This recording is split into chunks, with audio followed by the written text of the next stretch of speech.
മദീനയിൽ പ്രവാചകൻ വന്നെത്തിയ തോട്ടമാണിത്. ഇന്നത്തെ ഖുബാ പള്ളിയൊക്കെ നിലനിൽക്കുന്ന സ്ഥലം. ഇന്നീ തോട്ടം ഇതുപോലെയില്ല. ബുസ്താൻ അൽ മുസ്തലൽ എന്ന പേരിൽ ഈ തോട്ടം പുതിയ രൂപത്തിലേക്ക് മാറി. ഈ പ്രദേശം നിൽക്കുന്നത് ഖുബാ പള്ളിയുടെ തെക്ക് ഭാഗത്താണ്. ഇവിടെ നിന്നും അല്പം സഞ്ചരിച്ചാൽ ഉഹുദിലെത്താം. പ്രവാചകന് ഏറ്റവും പ്രിയപ്പെട്ട മലനിരകൾ. ഇവിടെയാണ് അൽ അവാലി, അൽ ആലിയ എന്നെല്ലാം അറിയപ്പെടുന്ന പ്രദേശം. മദീനയിൽ പ്രവാചകനെ സ്വീകരിച്ചവർ അറിയപ്പെട്ടത് അൻസാരികൾ എന്നാണ്. അവർ താമസിച്ച സ്ഥലം കൂടിയാണ് അൽ ആലിയ. എല്ലാം നിൽക്കുന്നത് പ്രവാചക പള്ളിയിൽ നിന്നും വേഗത്തിൽ നടന്നെത്താവുന്ന ദൂരത്തിലാണ്.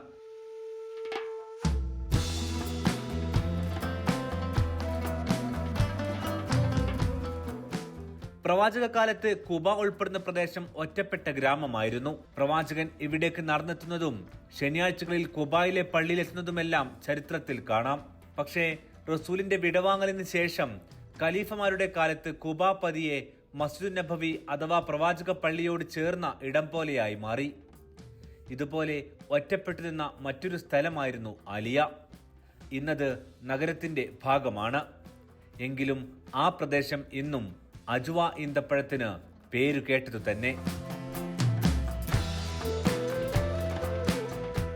ലാവാ പ്രവാഹം കൊണ്ട് കറുത്ത ചോക്ലേറ്റ് നിറമുള്ള മലകളുള്ള നാടാണ് മദീന. പക്ഷേ അതിനകത്ത് സൂക്ഷിച്ചു വെച്ചിരിക്കുന്നത് നല്ല നനവുള്ള വളമുള്ള മണ്ണാണ്. ആലിയയുടെ സ്വന്തം ഈന്തപ്പഴമാണ് നമ്മൾ പറയാൻ പോകുന്ന അജ്വ. ഇന്ന് മദീനയുടെ പല ഭാഗത്തേക്ക് പടർന്നു വിരിയുന്ന കറുത്ത മുത്ത്. പ്രവാചകനിൽ നിന്നും നിവേദനം ചെയ്ത റിപ്പോർട്ടുകളിൽ ആലിയയിലെ അജ്വയെക്കുറിച്ച് പറയുന്നത് കാണാം. അതിന്റെ സവിശേഷതകളും ആരോഗ്യ നേട്ടങ്ങളും എടുത്തു പറയുന്ന ഹദീസുകൾ അഥവാ പ്രവാചക പാഠങ്ങൾ ധാരാളമുണ്ട്.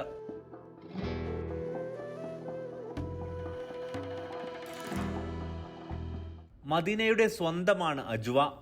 സൗദിയുടെ തന്നെ പല ഭാഗത്തേക്കും ചില രാജ്യങ്ങളും സ്വന്തമായി ഇവയുടെ തൈകൾ കൊണ്ടുപോയി പരീക്ഷിച്ചെങ്കിലും അത്ര വിജയകരമല്ല.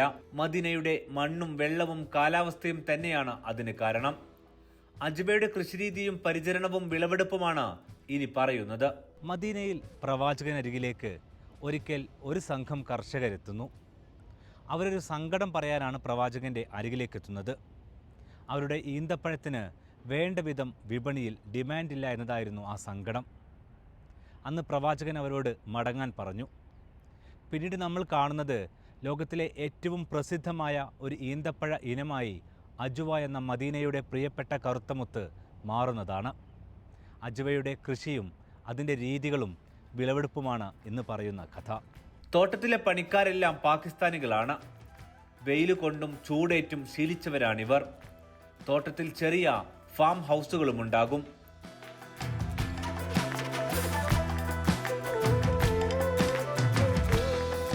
മനുഷ്യരിൽ എന്ന പോലെ ആൺ പെൺ ഇനങ്ങൾ ഈന്തപ്പനയിലുമുണ്ട്.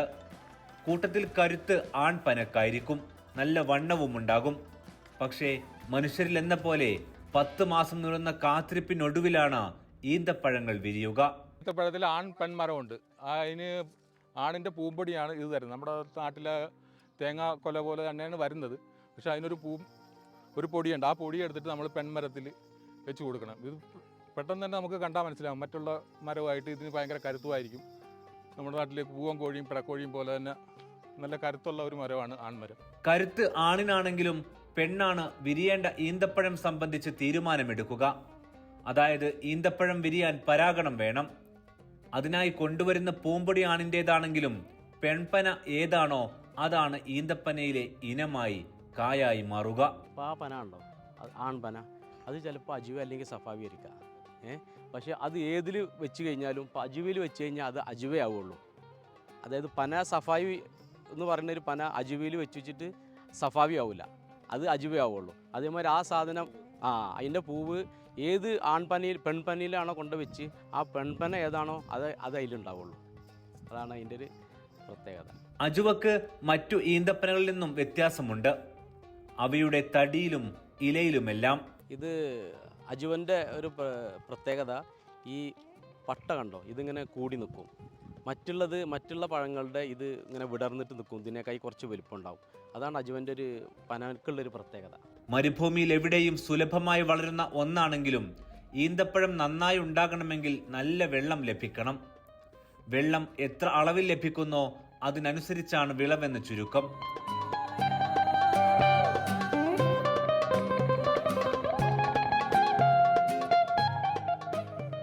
ഇതിൻ്റെ കൃഷി രീതി കുഴൽക്കിണറുകളാണ്. ഇവിടെ നല്ല വെള്ളത്തിലെ കുഴൽക്കിണറുകളാണ്. 2-3 കുഴൽക്കിണറുകൾ ഉണ്ടാവും. വലിയ പന കൂടുതൽ 1000, 1200, 1300 പനകളൊക്കെ ഉള്ള ഒരു തോട്ടത്തിൽ 2-3 കുഴൽക്കിണറുകൾ ഉണ്ടാവും. അത് ഡെയിലി 2 നേരം 3 നേരം ഇത് നനച്ച് കൊടുക്കണം. ഇതിന് വെള്ളമാണ് ഇതിന് മസ്റ്റ്, നിർബന്ധമായി. അത് ഉപ്പ് രസമുള്ള ഭാഗത്താണെങ്കിൽ അതിനുള്ള ക്വാളിറ്റിയെ കിട്ടുള്ളൂ. ഈ തൊലി പൊട്ടും കാര്യങ്ങളും നല്ല സൂപ്പർ ക്വാളിറ്റി. ഇപ്പോൾ ഇതേമാതിരിക്കുള്ള സ്ഥലത്തൊക്കെ നല്ല സൂപ്പർ വെള്ളമുള്ള സ്ഥലങ്ങളാണ്. അതാണ് ഇതിൻ്റെ ഈ ഈന്തപ്പനയുടെ ഒരു പ്രത്യേകത. ലോകത്തിലെ ഏറ്റവും വലിയ ഈന്തപ്പഴ മാർക്കറ്റ് ബുറൈദയിലാണ്. ഇവിടെ എല്ലാമുള്ള വെള്ളത്തിന് വ്യത്യാസമുണ്ട്. ഉപ്പുരസമുള്ള വെള്ളം സംസ്കരിച്ചാണ് പല ഭാഗത്തും കൃഷി. മദീനയിലെ വെള്ളം പക്ഷേ തെളിമയാർന്നതും ഉപ്പുരസമില്ലാത്തതുമാണ്. മരുഭൂമിയുടെ മറ്റൊരത്ഭുതം. ആ അത്ഭുതമാണ് ഈ തോട്ടങ്ങളെ വളർത്തുന്നത്. വെള്ളം കെട്ടി നിൽക്കുന്നതിലാണ് നമ്മൾ നോക്കേണ്ടത്. വെള്ളം ഇപ്പോൾ നമ്മൾ വലിയൊരു തട ഇട്ടിട്ട് അതിൻ്റെ അകത്ത് കുറേ വെള്ളം ഒഴിച്ചിട്ട് കാര്യമില്ല. മരത്തിന് എന്ത് കുടിക്കാം. ഈ മരത്തിൻ്റെ പ്രത്യേകത എന്ന് പറഞ്ഞാൽ ഇതിൻ്റെ ഓല എന്തുമാത്രം പൊക്കം പോകുന്നു അത്രയും മാത്രമേ ഇത് താഴോട്ട് പോകത്തുള്ളൂ വേര്. അതായത് ഈ ഓലയുടെ വീതിക്ക് അതൊരു റൗണ്ട് നമ്മൾ കണക്കാക്കിയാൽ ആ റൗണ്ട് പോലെ തന്നെ ഇതിൻ്റെ വെള്ളം പോകത്തുള്ളൂ. ഇതിൻ്റെ താഴോട്ട് ഇപ്പോൾ മരുഭൂമി ആയതുകൊണ്ട് വെള്ളം കിട്ടിയാൽ എങ്ങോട്ട് പോയാലും കിട്ടത്തില്ല. അതുകൊണ്ട് മാക്സിമം ഇങ്ങനെ ഇതിൻ്റെ ചവിട്ടിയിൽ തന്നെ ആയിരിക്കും ഇതിൻ്റെ വേരുകൾ വരുന്നത്. മദീനയുടെ പല ഭാഗത്തും കാലാവസ്ഥാ മാറ്റം കാലക്രമേണ പ്രകടമായിരുന്നു. പണ്ട് വാദികളെയും വെള്ളക്കെട്ടുകളെയും ആശ്രയിച്ചായിരുന്നു കൃഷി. വെള്ളം കുറഞ്ഞതോടെ കുഴൽക്കിണറുകളായി ആശ്രയം. അതിൽ നിന്നും വെള്ളം ഇതുപോലെ ഘട്ടം ഘട്ടമായി ശേഖരിച്ചു വെക്കും. ഇതിപ്പോൾ പഴയ ഒരു സിസ്റ്റമാണ് ഇരുന്നത്. കാരണം നമ്മൾ മേളിലോട്ട് അതിൻ്റെ വെള്ളത്തിൻ്റെ പമ്പ് കൊടുത്തിട്ട് ഇതുപോലുള്ള ഗന്ധറ എന്നാണ് ഇതിന് പറയുന്നത്. ഈ ടാങ്കിന് പറയുന്നത് ഗന്ധറ എന്നാണ്. ആ ഗന്ധറയിൽ വെള്ളം ഇങ്ങനെ സ്റ്റോർ ചെയ്ത് കഴിഞ്ഞാൽ ഇപ്പോൾ ഭൂമി ലെവലിൽ നിന്ന് മേളിലാണ്. അതുവഴി നമുക്ക് അതുവഴി ഇത്രയും ഇത് കൊണ്ടുപോയിട്ട് ഗ്രാഫ്റ്റിയിൽ ഇതായിരുന്നു പണ്ടത്തെ സ്റ്റൈലാണ്. ഇപ്പോൾ അത് മാറ്റി ഈ ചെറുതായിട്ട് കെട്ടിയിരിക്കുന്ന കാണയിൽ കൂടെ ഇങ്ങനെ ഒഴുകി മരത്തിൻ്റെ ചവിട്ടി പൊയ്ക്കോളും. ഇപ്പോൾ എല്ലാം പൈപ്പ് സിസ്റ്റം ആക്കി. ഇത് പഴയ സിസ്റ്റം ആയതുകൊണ്ട് അതിപ്പോൾ സ്റ്റോപ്പാണ്. വെള്ളം ഇപ്പോൾ പൈപ്പ് ലൈൻ വഴി വേരിനരികിലേക്ക് നേരിട്ട് എത്തുന്നുണ്ട്. വെള്ളത്തിന് പുറമെ വളവും നന്നായി ലഭിക്കണം. ജൈവവളമാണ് ഉപയോഗിക്കുക. നനച്ച് കണ്ടിന്യൂ ആയിട്ട് നനച്ചുകൊണ്ടിരിക്കണം. നനവിന് വിളവുള്ള ടൈമിലും വിളവില്ലാത്ത ടൈമിലും ഡിലേ ആകാൻ പാടില്ല. അത് നനച്ചുകൊണ്ടേ ഇരിക്കണം. 2 നേരം 3 നേരം നനച്ചുകൊണ്ടിരിക്കണം. പിന്നെ വെള്ളം കുഴൽക്കിണറുണ്ടെന്ന് നമ്മൾ ആദ്യം പറഞ്ഞല്ലോ. പിന്നെ വളങ്ങൾ ഇട്ട് കൊടുക്കും. ജൈവ വളങ്ങൾ ഇട്ട് കൊടുക്കും. കോഴിക്കാട്ടം, ആട്ടുംകാട്ടം, അങ്ങനെയുള്ള ജൈവ വളങ്ങൾ ഇട്ട് കൊടുക്കും. മറ്റുള്ള കെമിക്കലൊന്നും യൂസ് ചെയ്യാറില്ല. ഇംഗ്ലീഷ് കലണ്ടർ പ്രകാരം ഏതാണ്ട് ഡിസംബർ ജനുവരി മാസങ്ങളിലാണ് പരാഗണം നടത്തുക. ജനുവരി ഫെബ്രുവരിയോടെ ചെറിയ കായാകും. അതിൽ ചെറിയ കായകൾ പറിച്ചൊഴിവാക്കും. സെർബാൻ ചെയ്യുക എന്നാണിതിന് സൗദികൾ പറയുക. ജനുവരി ഫെബ്രുവരി മാസത്തിലാണ് ഇതിൻ്റെ ചെറിയ മുട്ടുകളായിട്ട് വരിക. അത് അന്ന് മുതൽ വന്നു കഴിഞ്ഞാൽ പിന്നെ നമ്മൾ ഇതിന് പൊടിയിട്ട് കൊടുക്കും. പരാഗണം ചെയ്യാന്ന് പറയും. അത് ആൺപനയുടെ അതിന് പൂവെടുത്തിട്ട് നമ്മൾ അതിൻ്റെ പൗഡർ ഇട്ട് കൊടുക്കലാണ്. ഇതിൽ വെച്ച് കട്ടലാണ് ഇതിൽ പൊതുവെ ചെയ്യാറ്. പിന്നെ അത് കഴിഞ്ഞാൽ പിന്നെ ഒരു 10 ദിവസം 20 ദിവസം 30 ദിവസം കഴിഞ്ഞ് അതിങ്ങനെ വലുതായി വരും തോറും ഇത് സൈസ് കൂട്ടാൻ വേണ്ടിയിട്ട് ഒന്നിൻ്റെ അടിയിൽ നിന്ന് ഒന്നിനെ പിരിഞ്ഞ് നമ്മൾ ഒഴിവാക്കും. ഈ കായകൾ വന്നത് അതിന് സൗദിയിൽ പറയാം സർബാൻ ചെയ്യാന്നാണ് പറയുന്നത്. അതുകൊണ്ട് ഗുണം പറഞ്ഞു കഴിഞ്ഞാൽ സാധനം പ്രീമിയം വലുതായി വരും. അതായത് ഒട്ടി നിന്നാൽ കഴിഞ്ഞാൽ ഒന്നിന് വലുതാകാനുള്ളൊരു ഗ്യാപ്പ് കിട്ടും. അപ്പോൾ ഒന്നിൻ്റെ അടിയിൽ നിന്ന് ഒന്ന് എടുത്തു കഴിഞ്ഞാൽ രണ്ടും പാടെ ഒന്ന് കുറച്ച് സൈസ് ഇതിൻ്റെ വലുതാവും. ഈ ഒരു ഘട്ടം മുതൽ അജുവ ഈന്തപ്പഴ കൃഷിയിൽ സജീവ ശ്രദ്ധ വേണം. ഓരോ കാര്യങ്ങളും ശ്രദ്ധിച്ചു വേണം. അത് നമ്മൾ വെച്ചിരിക്കുന്ന സാധനം ഓരോ മരത്തിനും ഓരോ കണക്കാണ്. ഇപ്പോൾ അജുവാക്ക് കുറച്ച് വെച്ചാൽ മതി. റബിയ എന്ന് പറയുന്ന സാധനത്തിന് ഇച്ചിരി കൂടുതൽ വെക്കണം. എന്നിട്ട് നമ്മൾ 3-ാം പക്കം അജുവാട ഇത് എടുത്ത കാരണം ഇതിൻ്റെ സ്മെല്ല് അതിന് കിട്ടിയാൽ മതി. പൂമ്പൊടിയുടെ സ്മെല്ലാണ് കിട്ടേണ്ടത്. അന്നേരം നമ്മൾ ആ 3 ദിവസം കഴിയുമ്പോൾ അത് ഓപ്പൺ ആക്കിയിട്ട് ഒഴിവാക്കും. റബിയക്കാണെങ്കിൽ കുറച്ച് കൂടുതൽ ദിവസം വെച്ചേക്കണം. കാരണം അതിന് കുറച്ച് പവർ കൂടുതലാണ്. ഒരുപാട് കൊലകളുണ്ടാകുന്ന ഭയങ്കര താക്കത്താണ് ആ മരത്തിൽ. അന്നേരം അത് കുറച്ച് കൂടുതൽ ദിവസം വെച്ച് കൊടുത്തു കഴിഞ്ഞാൽ അത് കറക്റ്റായിട്ട് പൂമ്പൊടി കിട്ടിയെന്ന് നമുക്കറിയാനൊക്കെ കണ്ടാൽ തന്നെ. കാരണം ചെറിയൊരു ഇളം പച്ച നിറത്തിൽ ഉണ്ടാകുന്ന ആ കായ് ശരിക്കും ഈ പച്ച നിറമാകും. അന്നേരം നമ്മൾ പൂമ്പൊടി ഒഴിവാക്കണം. നമ്മളതങ്ങ് ഓപ്പണാക്കി വിട്ട് കഴിഞ്ഞ് കഴിഞ്ഞാൽ അതിൻ്റെ ഇത് പോയി കഴിയും. പൂമ്പൊടിക്ക് ശേഷം കഴിഞ്ഞ് കഴിഞ്ഞാൽ പിന്നെ നമ്മളിങ്ങനെ കുറച്ച് താഴത്തെ ക്ലീനിങ്ങും കാര്യങ്ങളും ഒക്കെ ആയിട്ട് അങ്ങനെ നടക്കും. അത് കഴിയുമ്പോൾ അതിൻ്റെ ഒരു പാകമാകുമ്പം ഈ ഓലയിൽ നമ്മൾ ഓരോന്ന് വെച്ച് കെട്ടണം. അതായത് ഇതിൻ്റെ കൊല വന്നു കഴിഞ്ഞ് കഴിഞ്ഞാൽ ഓലയുടെ ആയിട്ട് സപ്പോർട്ട് ചെയ്യണം. കാരണം ഇത് വലുതായി കഴിഞ്ഞാൽ അതിൻ്റെ സ്വയം കൊലക്ക് പിടിച്ചിരിക്കാൻ പറ്റിയല്ല. അത് കാരണം നമ്മൾ ഓരോ മട്ടലിലും അത് ഹാഫ് തിരിച്ചിട്ട് നേരെ വെച്ച് കൊടുക്കുകയും ചെയ്യും. ആ ടൈം തന്നെ നമുക്ക് ഞാൻ പറഞ്ഞില്ലേ എക്സ്ട്രാ ആയിട്ട് വരുന്ന ഈ കായ്കൾ നമുക്ക് വേണ്ടാത്ത ഒഴിവാക്കിയിട്ട് കറക്റ്റായിട്ട് ചെയ്തു വെക്കും. അതിൻ്റെ കൂടെ ചെറിയൊരു കെട്ടും കൂടെ കൊടുക്കണം. കാരണം ഇവിടെ ഇപ്പോൾ കൂടുതലായിട്ട് കാറ്റടിക്കുന്നതുകൊണ്ട് കെട്ടിവെക്കുന്നുണ്ട്. ചെറുകായകൾ ഇങ്ങനെ താഴെ വീഴ്ത്തും. ഇതോടെ മറ്റു കായകൾക്ക് കരുത്തേറും. ചില രാജ്യക്കാർ ഇങ്ങനെ തള്ളിയിടുന്ന ഈ പച്ച ഈന്തപ്പഴങ്ങൾ അച്ചാറിനും മറ്റും ഉപയോഗിക്കാറുണ്ട്. ഇതിപ്പോൾ ഇവിടെ ഒരു സർബാൻ നടന്നു കഴിഞ്ഞിരിക്കുകയാണ്. കാരണം നമുക്ക് കൊലയിൽ കൂടുതലായിട്ട് വരുന്ന സാധനങ്ങൾ വലിപ്പം വെക്കാൻ വേണ്ടിയിട്ട് നമ്മൾ അതിൻ്റെ അതിൽ നിന്ന് ഇടക്കിടക്ക് പറിച്ച് കളയും. ആ സാധനമാണ് ഈ കാണുന്നത്. ഇന്തോനേഷ്യക്കാരൊക്കെ ഈ പരുവത്തിലും ഈ സാധനങ്ങൾ കൊണ്ടുപോകുന്നുണ്ട്. മദീനയുടെ മണ്ണിലെ അജുവ ഇത്ര കരുത്തോടെ ഉണ്ടാകും.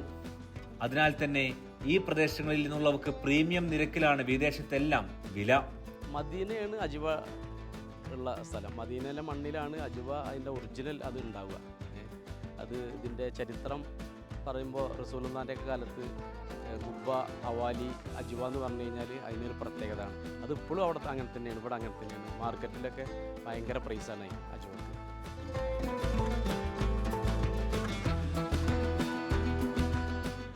ഇവിടുത്തെ മണ്ണിന് തന്നെ പ്രത്യേകതയുണ്ട്. വെള്ളവും വളവും പിടിച്ചു നിർത്താൻ ശേഷിയുള്ളതാണ് മദീനയിലെ ഈ തോട്ടങ്ങളിലെ മണ്ണ്. അതുപോലെ തന്നെ ഈ സ്ഥലം മദീനയിലെ ആലിയ എന്നുള്ള സ്ഥലത്താണ്. കണ്ട ഏറ്റവും കൂടുതൽ കാരക്കക്ക് പ്രത്യേകതയുള്ള ഒരു സ്ഥലം കൂടിയാണിത്. ഇവിടുത്തെ ആ മണ്ണിൻ്റെ ഇത് തന്നെ കാണാം. ശരിക്കും വെള്ളം പിടിച്ചു നിർത്തുന്ന ഒരു മണ്ണാണ് ഇവിടുത്തത്. പിന്നെ ഇത് ഹദീസിൽ പറഞ്ഞിരിക്കുന്ന അജുവത്തുൽ ആലിയ എന്ന് പറയുന്നത് ഈ മണ്ണിൽ നിന്നുണ്ടാകുന്ന ഈ പ്രദേശത്തെ സാധനമാണ്. കായ ഏകദേശം ഈ വലിപ്പത്തിലായാൽ പിന്നീടുള്ള പണി അവയുടെ സംരക്ഷണമാണ്. കനത്ത വെയിലിൽ പൊള്ളുന്ന ചൂടിലാണ് അജുവ ഉണ്ടാവുക. അതായത് 45 ഡിഗ്രിക്കടുത്തു വരെ ചൂട് ലഭിക്കണം. അപ്പോൾ സംഭവിക്കുന്ന മറ്റൊരു പ്രശ്നം ഈന്തപ്പനയിലെ നീര് സൂര്യതാപത്തിൽ വലിഞ്ഞു പോകുന്നതാണ്. അത് തടയാൻ കൃഷിക്കാർക്ക് ഒരു കുറുക്കുവിദ്യയുണ്ട്. ഇത് മറക്കുന്നത് എന്ന് പറഞ്ഞു കഴിഞ്ഞാൽ ഇത് ഒന്ന് കിളികൾ കൊത്തുന്നതിന് ഇതിന് നെറ്റിടും. അത് ഇപ്പോഴല്ല, ഇപ്പോൾ പിന്നെ പച്ചയാണ്, ഇത് പഴുത്തിട്ടില്ലല്ലോ. ഇത് പഴുക്കണ സീസൺ ആകുമ്പോൾ ഇത് പച്ചയിൽ നിന്ന് ഇനി ബ്രൗൺ കളറായി വരും. ബ്രൗൺ കളറിൽ നിന്ന് പിന്നെ പഴുത്താൽ ബ്ലാക്ക് കളറായി വരും. അതാണ് ഇതിൻ്റെ അജുവന്നെ. അപ്പോൾ ഇതിനെന്ത് ചെയ്യണം? ഇത് കായകൾ വരുന്ന ഈ തണ്ടുണ്ടല്ലോ, ഈ തണ്ടിലേക്ക് വെള്ളം വലിച്ചെടുത്തിട്ട് ഇതിലേക്ക് ഈ കായലിലേക്ക് വരുന്നതിൻ്റെ നീര് വലിയുന്നതിന് സൂര്യൻ്റെ ചൂടിൽ വരുന്നതിന് ഇത് തണ്ടിനെ മൊത്തം മറക്കും. ഇതിനെ പട്ട വെച്ചിട്ടും പല ഇതും ചെയ്തിട്ട് അതിനെ മറക്കും. എന്നിട്ട് ഇതിന് തണുപ്പ് കൂള് എപ്പോഴും കൊടുക്കും. എന്നാലാണ് ഇത് നല്ല വളർച്ചയും അത് അതിൻ്റെ കളർ കറക്റ്റ് ആ ബ്രൗണിൽ നിന്ന് മാറിയിട്ട് കറുപ്പ് കളറാവുള്ളൂ അജുവ. അതാണ് അജുവൻ്റെ ഒരു രീതി. ഇതിനിടയിൽ കാലാവസ്ഥാ മാറ്റമുണ്ടാകും. ഇടിവെട്ടും, മഴ പെയ്യും. ഇതുപോലെ മദീനയുടെ പല ഭാഗത്തു കൂടിയും താൽക്കാലിക പുഴകൾ അഥവാ വാദികൾ ഒഴുകും. അടുത്തൊരു വെയിൽ വരെ മാത്രമാണിവക്ക് ആയുസ്. ഈ ഇടിയും മഴയുമെല്ലാം ചേർന്നതാണ് അജുബയുടെ ജീവിതം. മഴയൊക്കെ കഴിഞ്ഞ് ഈന്തപ്പഴം മരത്തിൽ വെച്ച് തന്നെ വൃത്തിയാക്കിയെടുക്കും. ഇതിനുശേഷം ഏതാണ്ട് 4 മാസത്തോളം നീളുന്ന കാത്തിരിപ്പാണ്. ഇതിനുശേഷമാണ് ഘട്ടം ഘട്ടമായി വിളവെടുപ്പ് കാലത്തിലേക്ക് എത്തുന്നത്.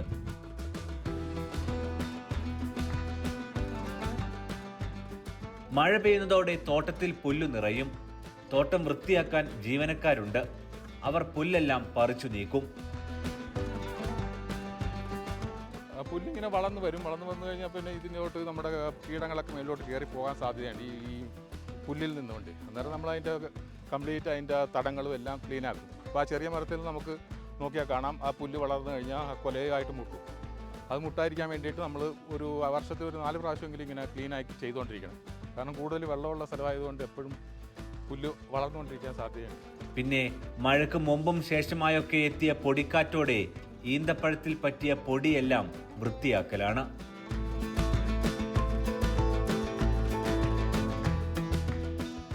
പ്രഷർ പമ്പ് ഉപയോഗിച്ച് ഇതുപോലെ ഓരോ അജുവയുടെ ഈന്തപ്പഴക്കുലകളും വൃത്തിയാക്കും. ഇതിപ്പോൾ നമ്മളിപ്പോൾ കഴുകിക്കൊണ്ടിരിക്കുകയാണ്. പച്ചവെള്ളം കൊണ്ടാണ് കഴുകുന്നത്. ഇനി അത് കഴിഞ്ഞിട്ട് നമ്മൾ ഇത് കഴിഞ്ഞ ദിവസം മഴ പെയ്തു, അതിൻ്റെ അന്നേരം ഒരുപാട് പൊടികൾ വന്ന് തടഞ്ഞു നിൽക്കുന്നുണ്ട്. അതൊക്കെ കഴുകി കളയുക നമ്മൾ. ഇത് കഴിഞ്ഞിട്ട് പിന്നെ നമുക്ക് ഈ ഓലയുടെ പുറത്ത് നമ്മൾ ഇതിൻ്റെ തന്നെ ഓല വെച്ച് കെട്ടും. പിന്നീട് കുല വലുതാകും. അപ്പോഴേക്കും ഇതുപോലെ അവ തുണി കൊണ്ടോ പ്ലാസ്റ്റിക് കവർ കൊണ്ടോ മൂടും. അത് കൊല വലുതായി കഴിഞ്ഞ് കഴിഞ്ഞാൽ അത് താങ്ങാൻ ഓലയിൽ വെച്ചാൽ പോലും താങ്ങാത്തൊരവസ്ഥ വരും. അങ്ങനെ വരുന്ന കൊലകൾ, വലിയ കൊലകൾ നമ്മൾ അതിൻ്റെ മേൽത്തണ്ടുമായിട്ട് ഡയറക്റ്റ് പ്ലാസ്റ്റിക് കയർ വെച്ചിട്ട് കെട്ടുക. അത് കൂടുതൽ 2-3 ഐറ്റം സഫാവിക്കും ഒക്കെയാണ് കൂടുതലായിട്ട് വരുന്നത്. അജുവായാലും വലിയ കൊലകൾ വരികയാണെങ്കിൽ നമ്മളിങ്ങനെ കെട്ടിക്കൊടുക്കും. കാരണം അതിൻ്റെ തണ്ട് ഒഴിഞ്ഞു പോകാതിരിക്കാൻ വേണ്ടി. പിന്നീട് 2 മാസത്തോളം കാത്തിരിപ്പ്. അതുവരെ ഉഹുദിന്റെ ചൂടേറ്റ് അതു കടന്നെത്തുന്ന കാറ്റേറ്റ് അജുവ പുതച്ചു മൂടിക്കിടക്കും. അതിനകത്ത് റസൂലിന്റെ പുകഴ്ത്തലിന്റെ കുളിരേറ്റവ പഴുത്തു തുടങ്ങും. പിന്നെ വിളവെടുപ്പാണ്.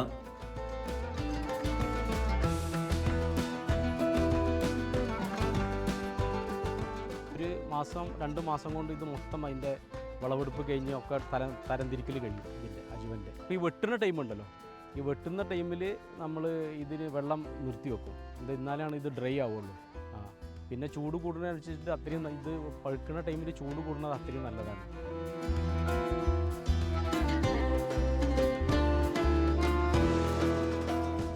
മരത്തിന് മുകളിൽ കയറി ഈന്തപ്പഴങ്ങളുടെ തണ്ടിന്റെ മേൽഭാഗം വെട്ടും. അവ താഴേക്ക് പതിച്ച് വീഴാതിരിക്കാൻ പട്ടയിൽ തന്നെ തൂക്കി കയറിന്റെ പിൻഫലത്തോടെ താഴേക്ക്.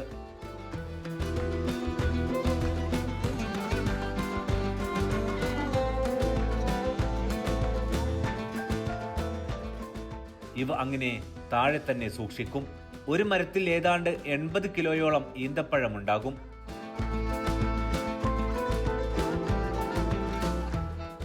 അവയിൽ ചിലത് കറുപ്പ് നിറമായിട്ടുണ്ടാകും. അതാണ് അജുവ. പച്ചയിൽ നിന്നും ഇക്കാണുന്ന ചുവപ്പ് നിറമാണ് ആദ്യമാവുക, അതിൽ നിന്ന് കറുപ്പും. പക്ഷെ ചിലതൊന്നും കറുപ്പായിട്ടില്ല. അവ ഇനി അജുവയാകില്ല. അതിനാൽ ഇവ ഉണക്കി കാരക്കയാക്കി മാറ്റേണ്ടി വരും. ഇക്കാണുന്ന പോലെ വലിയ വലിപ്പമുള്ളവക്ക് നല്ല വിലയാണ് മാർക്കറ്റിൽ. കിലോക്ക് 20 റിയാൽ, അതായത് 460 രൂപ മുതലാണ് വില. അത് ചെറിയ ഇനത്തിന്. വലിയ ഇനമാണെങ്കിൽ വില അതുപോലെ ഉയരും. റെഡ് കളറായി കഴിഞ്ഞാൽ പിന്നെ അതിനെ കറുപ്പിക്കുന്ന ഒരു സിസ്റ്റമാണ് ഈ തുണി കെട്ടി വെക്കൽ.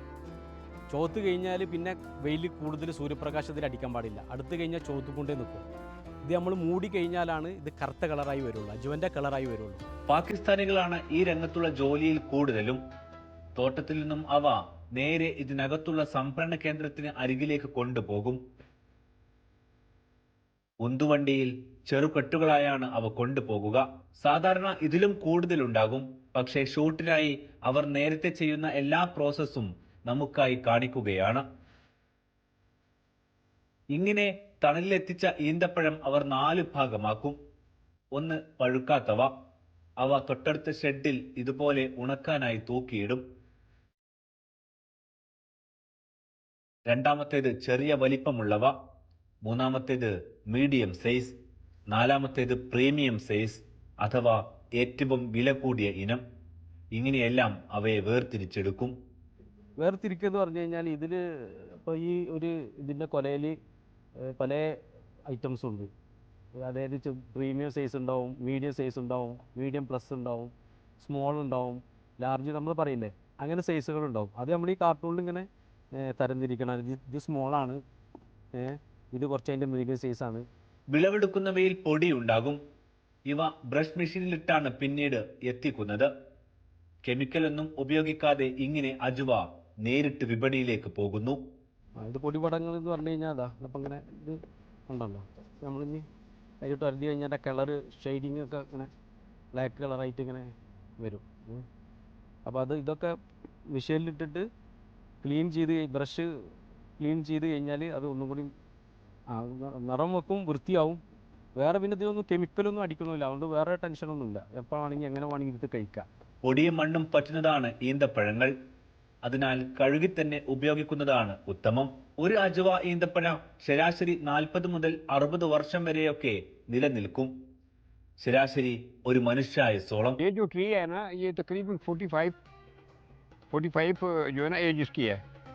तो इससे छोटा जो है कोई 30 का है, कोई 35 का है, कोई 20 का है।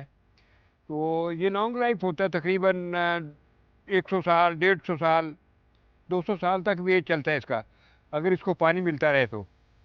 ये वाला जो है ये 35 का है, वो 45 का है, ये 35 का है, ये वाला जो है। और इसमें भी जो है ना ये टोटल यहाँ से लेके वहाँ तक ये सारा जो है ना അജുവയുടെ തോട്ടത്തിൽ തന്നെ അംബർ, സഫാവി എന്നീ ഇനങ്ങളും വളരും. എല്ലാം കോൾഡ് സ്റ്റോറേജിൽ സൂക്ഷിക്കും. ആവശ്യാനുസരണം വിപണിയിലെത്തിക്കും.